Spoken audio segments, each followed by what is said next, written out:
Hey yo, thanks for tuning in to The Source, your source for celebrity news. Check this out. Over the last few weeks, there's been a whole lot of controversy about Ralph Lauren Polo's new Oak Bluffs collection. The new line of clothing, which draws deep inspiration from Oaks Bluff, a historic black coastal community on Martha's Vineyard, known for its rich legacy as a summer refuge for African American families, professionals, and HBCU alumni, has created a great debate online between people who support the line for its cultural appreciation and people who say that they don't want an all-black American story when it comes to Ralph Lauren, because that is not how we, as black Americans, engage with Polo Ralph Lauren. Black elitism got to get the same way white supremacy does. I don't give a how you present it to me. I don't care. James Jeter just dropped his second collection with Polo Ralph Lauren. The first one, Morehouse and Spelman, HBCUs were the craze. Totally get it. That was a layup. I understand. Now we're in, the second collection is based off Oak Bluff. The only section in Martha's Vineyard where black people can gather and do their thing. Cool. I don't give a about none of that. I do not want a black all-American story when it comes to Polo Ralph Lauren, because that is not how we and people who look like me have engaged with Polo Ralph Lauren. It's never been about some elite bourgeoisie shit. We stole that shit. Just for the record, let me say this. I have never ever stolen a piece of Ralph Lauren Polo in my life. When I was a kid and couldn't afford it, I just didn't buy it. And when I could afford it, I just bought it. Like the things that you are creating, the things that you're trying to create, the things that, like this is black excellence or black elite or whatever, we stole that shit. That is not how we engage with Polo Ralph Lauren. And for you, and while I feel like you are overly qualified to sit at the seat as creative director, you must tell these people, if you are going to leverage my blackness to help your company, we have to do it how black people have done it. At some point, you got to recognize the lowlifes. At some point, you got to recognize these other groups of people who look like us, how we were. It was a rebel for us to wear these things. It was a rebellion to the American dream, to the all-American standard. We stole that shit. And for us who are using our dollar to buy polo, at best, we're talking about a Macy's Dillard level. And for most of us, it's a Marshalls and Ross level. You have to get, if you are going to sit at the creative director seat, you got to understand, like, the access is at that Macy's Dillard level and down. We gonna steal that shit up though. That $600 jacket, the booster's back. You know what I'm saying? And I'm not saying this like to promote, you know what I'm saying, nefarious behavior and shenanigans. I'm saying it because that's how we engage with this shit. We did not engage with this shit on some we don't give a fuck. Like none of that shit is what we give a fuck about. And it's kind of disingenuous that you're trying to pass it on. Like, that's crazy as fuck to me. So people really don't see how this Ralph Lauren collection is literally Jordan all over again. So as somebody from the hood, can I give a hood perspective on this? As somebody that didn't believe everybody from the hood stole their polo or their Ralph Lauren or their black label? Okay, thank you. So when Jordan came out with Jordan's shoe, literally, what did he say? Those shoes were for white kids. It was not for the black demographic because they couldn't afford $100 shoes. But who made those shoes famous? Who made them popular? Who made them what they are today? The black people in the ghetto that he thought they couldn't afford those shoes. He thought wouldn't make him a billionaire, but did. Right? So the connection between Ralph Lauren and the black community, I'm sorry, it's not the Jack and Jills. It's not the HBCUs, and I'm not hating. I love the fact that they got the HBCUs in there. I love it just as much as I loved it when I saw Cardinals on a Ralph Lauren shirt. Right? Exactly.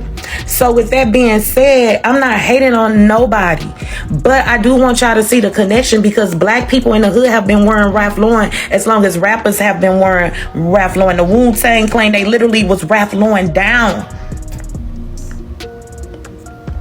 You saw them in Ralph Lauren before you saw Aaliyah and Tommy.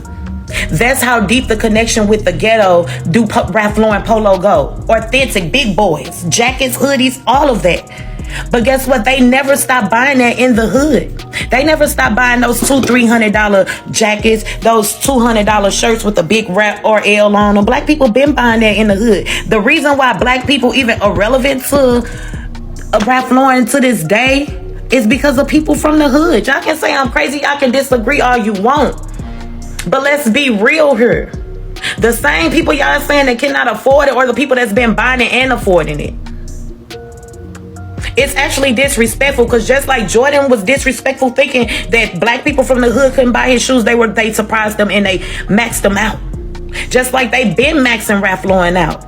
Ralph Lauren in the black neighborhood, guess what? People literally go and buy Ralph Lauren every Christmas, every Thanksgiving. That's literally like the blueprint of a Thanksgiving outfit. A Ralph Lauren collar shirt with a big sweater, some khakis, and some Timbs. Maybe even some Ralph Lauren, some polo shoes, because guess what? It's been embedded in us. Ralph Lauren it's not only for the Jack and Jills. No. It's for everybody that fucks with Ralph Lauren and been fucking with Ralph Lauren. Let's be real. But it's disrespectful to say that everybody from the hood steal Ralph Lauren and can't afford it and need to sit this out, when they haven't set not one session of Ralph Lauren out since we've been incorporated in Ralph Lauren. We have been invested in Ralph Lauren since the late 80s, early 90s. Hood people. Now, after they dropped their videos on this situation, a whole lot of people responded to their videos, and this is what some of them had to say. So that special segment of the black community is upset with Ralph Lauren for representing black people in a positive light. I guess Nike Tech's furry slippers and bonnets is what represent black people, huh? Wrong.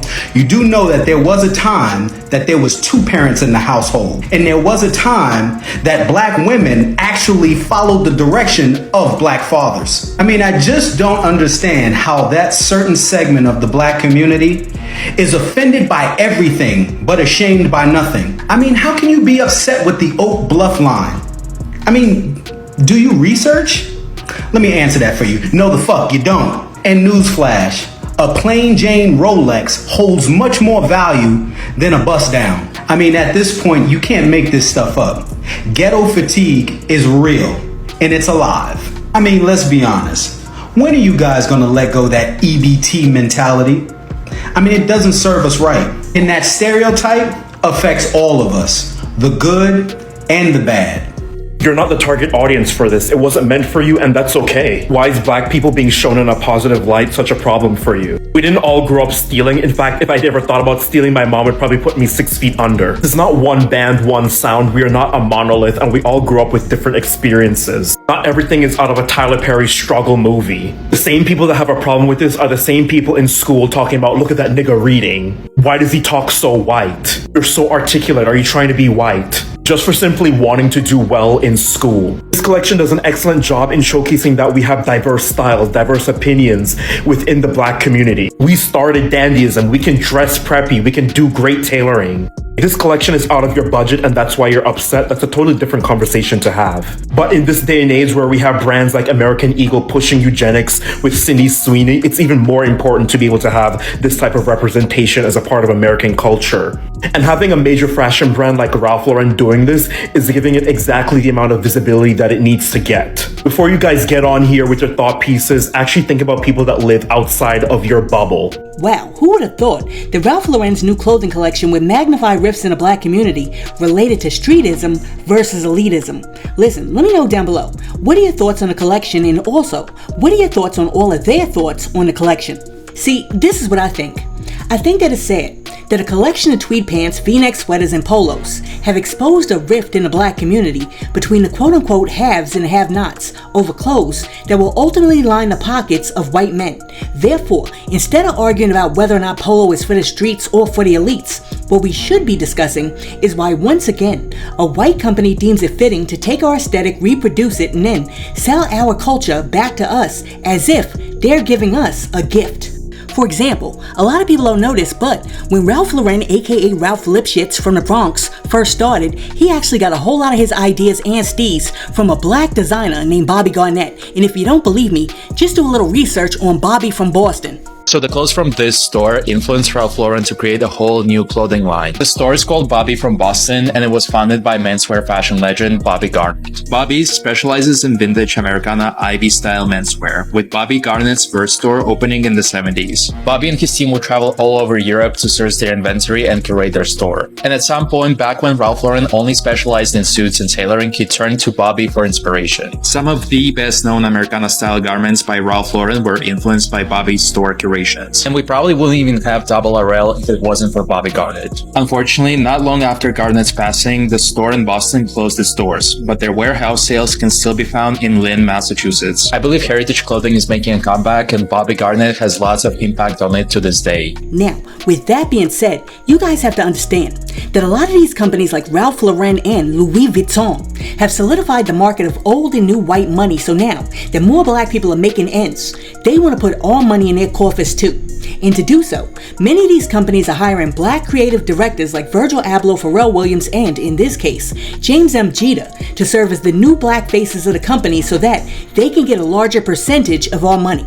Now, as the creative directors, these young black men give these old white companies street cred while also giving them the blueprints to authentic black style and fashion that they then mass produce and market back to us at a marked up price as if we weren't the ones who made it in the first place. For example, in 2023, Louis Vuitton announced that Pharrell Williams was going to become its new men's creative director, succeeding the late Virgil Abloh.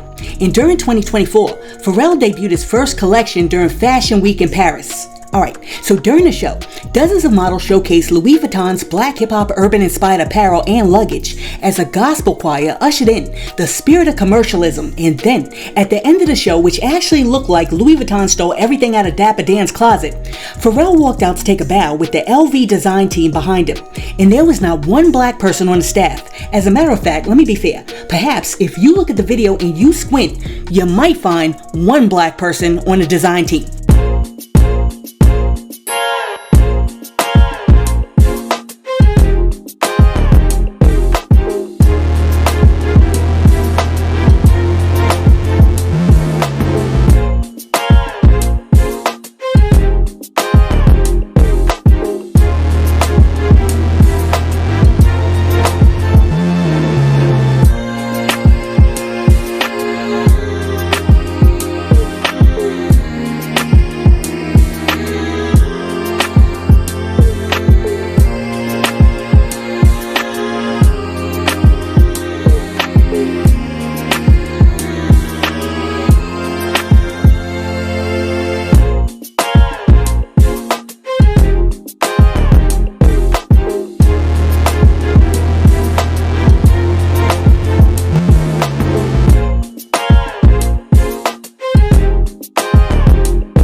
Now, let me ask you a question.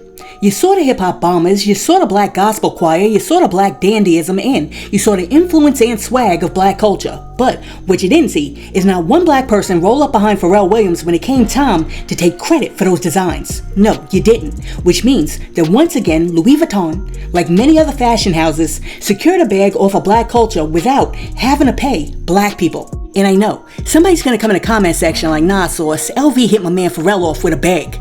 Yeah, I'm sure they did, but once again, they're gonna make billions off of black culture for the price of one. And they know exactly what they're doing, because Europeans have been doing the same thing since imperialism, colonialism, and mercantilism. Now, to be fair, they do actually have their own culture, but to be honest, there's really no marketplace for this.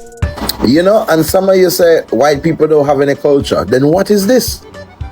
I don't think you understand the heritage and athleticism it takes to be a professional, whimsical skedaddler. Is what I'm saying? Watch it. Yeah, history has shown that there's really not a big marketplace for professional skedaddling. Anyhow, back to what I was saying. Instead of arguing about who has the right and privilege to rock, boost, or buy Polo Sport or Ralph Lauren Oak Bluffs, What we should be having conversations about is making sure that these designers who borrow heavily from the black community also invest in the black community. And also, what we need to be having more conversations about is getting our black designers, who really did some designing by the way, like Ann Lowe, who designed for Jackie Kennedy, the credit that they deserve, but were denied for all of these years. I think we should make it known now that this is the lady who made the wedding gown for Mrs. John F. Kennedy. I dreamed of looking at newspapers and reading about Lady Duff Gordon's clothes that she designed and all the Parisian designers. The only thing to do is get to work. Why haven't you received the recognition that you deserve? Some was afraid that I'd get too many people. In New York City, I was isolated when I enrolled in a school, a designing school. I arrived, they saw I was a Negro. And he talked with me sometime, then he looked at my hands. He says, I'm going to take you anyway, but you'll have to work alone. Never gave it a thought. I was in a room alone, and I could create anything I wanted to. And I love creating clothes. Made my face dress at 8 years old. Sewed it by hand, making patterns that they could use in the dressmaking when I was 10. 10 gold fingers on this piece of material, and that's all. I do a lot of handmade flowers. I sold to stores. I've sold in very elaborate gowns. I made the dress she received her Place Hospital. Hand-painted that dress, Agnes. I'm going to do wholesale. Listen, let me know what you think about everything that we discussed in today's video, and while you're down there leaving a comment, be sure to like and subscribe to the channel and share this video with your friends. Hey yo, thanks for tuning in to The Source, your source for celebrity news. Peace.